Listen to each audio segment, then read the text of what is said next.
YCP MP Mithun రెడ్డికి బెయిల్ను రద్దు చేయాలని సిఐడి హైకోర్టును ఆశ్రయించింది. విజయవాడ ఏసీబీ కోర్టు సెప్టెంబర్ 29న ఇచ్చిన ఉత్తర్వులను రద్దు చేయాలని కోరింది. ఈ పిటిషన్ను సిఐడి అదనపు ఎస్పీ దాఖలు చేశారు. హైకోర్టు న్యాయమూర్తి జస్టిస్ వెంకట జ్యోతిర్మయ్ ఇవాళ ఈ వాద్యంపై విచారణ జరపనున్నారు. మిథున్ రెడ్డికి రెగ్యులర్ బెయిల్ ఇస్తూ విజయవాడ ఏసీబీ కోర్టు ఇచ్చిన ఉత్తర్వులో చట్టపరమైన లోపాలున్నాయని అదనపు ఎస్పీ పిటిషన్లో పేర్కొన్నారు.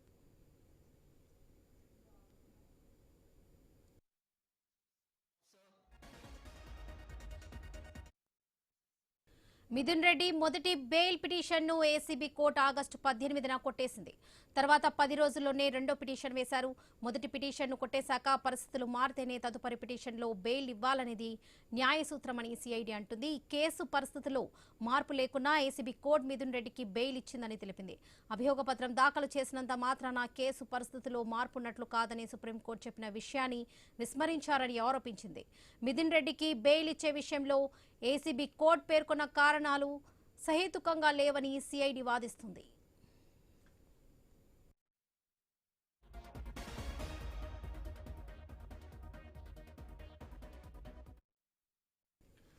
అభియోగ పత్రం అనుబంధ అభియోగ పత్రం దాఖలు చేసిన దర్యాప్తు పూర్తి కాలేదనే కారణంతో ఇదే కేసులో నిందితులు బాలాజీ గోవిందప్ప, ధనుంజయ రెడ్డి, కృష్ణమోహన్ రెడ్డికి ఏసీబీ కోర్టు డిఫాల్ట్ బెయిల్ ఇచ్చిందని సిఐడి తెలిపింది. అందుకు భిన్నంగా వ్యవహరిస్తూ ఇతర నిందితులపై అభియోగ పత్రాలు దాఖలు చేసినందున మిథున్ రెడ్డికి రెగ్యులర్ బెయిల్ ఇస్తున్నట్లుగా ఏసీబీ కోర్టు పేర్కొందని తెలిపింది. ఇతర నిందితులకు డిఫాల్ట్ బెయిల్ ఇవ్వడాన్ని సవాల్ చేస్తూ సిఐడి హైకోర్టులో దాఖలు చేసిన పిటిషన్లపై వాదనలు ముగిసి తీర్పు వాయిదా పడింది. ఈ విషయాన్ని ఏసీబీ కోర్టు పరిగణనలోకి తీసుకోలేదని సిఐడి అంటుంది. నేర చరిత్ర గురించి మిథున్ రెడ్డి బెయిల్ పిటిషన్లో ప్రస్తావించలేదని వివరించింది. బెయిల్ తిరస్కరించడానికి కారణం సరిపోతుందని చెబుతుంది. ఈ అంశాలను పరిగణనలోకి తీసుకుని ఎంపీ మిథున్ రెడ్డికి ఏసీబీ కోర్టు ఇచ్చిన బెయిల్ను రద్దు చేయాలని సిఐడి పిటిషన్లో పేర్కొంది. వైసీపీ ఎంపీ మిథున్ రెడ్డికి బెయిల్ రద్దు చేయాలని సిఐడి హైకోర్టును ఆశ్రయించింది. ఇదే విషయానికి సంబంధించి పూర్తి అప్డేట్స్ మా ప్రతినిధి క్రాంతి అందిస్తారు. క్రాంతి.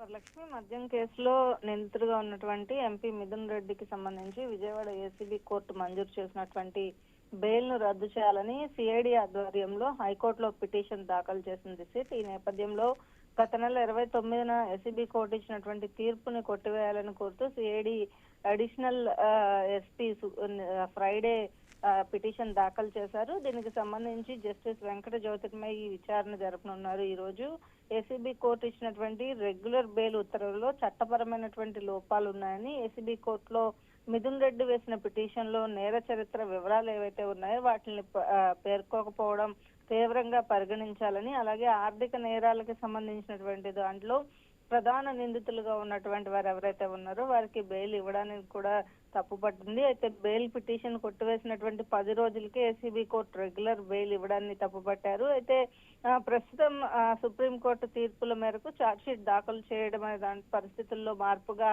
పరిగణించడానికి వీల్లేదని చెప్పి చట్ట నిబంధనలు సుప్రీంకోర్టు తీర్పుని ఏసీబీ తప్పుగా ందని కూడా తెలపడంతో పాటుగా బెయిల్ మంజూరు చేయడాన్ని ఏసీబీ కోర్టు చెప్పినటువంటి కారణాలు కరెక్ట్ గా లేవని, సో ఈ బెయిల్ అనేది రద్దు చేయాలంటూ కూడా ఏదైతే పిటిషన్ దాఖలు చేశారో పిటిషన్ పైన ఈ రోజు విచారణ జరగబోతా ఉంది. ఈ రోజు విచారణలో హైకోర్టు ఎటువంటి నిర్ణయం తీసుకుంటుంది అనేది అయితే ప్రస్తుతం కొంత ఒక కీలక పరిణామంగా చోటు చేసుకునే అవకాశం కూడా కనిపిస్తా ఉంది. ఇక లిక్కర్ స్కామ్ కి సంబంధించినంత వరకు కూడా సిఐడి వేసినటువంటి పిటిషన్ ఏదైతే ఉందో ఆ పిటిషన్ కి సంబంధించినటువంటి విచారణలో లిక్కర్ స్కామ్ కేసులో మొత్తం వ్యవహారంలో మాస్టర్ మైండ్ గా ఉన్నటువంటి ఎంపీ మిథున్ రెడ్డి ప్రస్తుతం బయటకి ఆయనను బెయిల్ పైన విడుదల చేయడంతో కేసు కీలకమైనటువంటి స్టేజ్ లో ఉన్న నేపథ్యంలో ఇప్పుడు ప్రస్తుతం బెయిల్ మంజూరు చేయడం, అలాగే మంజూరు చేసినటువంటి దాంట్లో కూడా కొన్ని అంశాలను పరిగణలోకి ఏసీబీ కోర్టు తీసుకోకపోవడాన్ని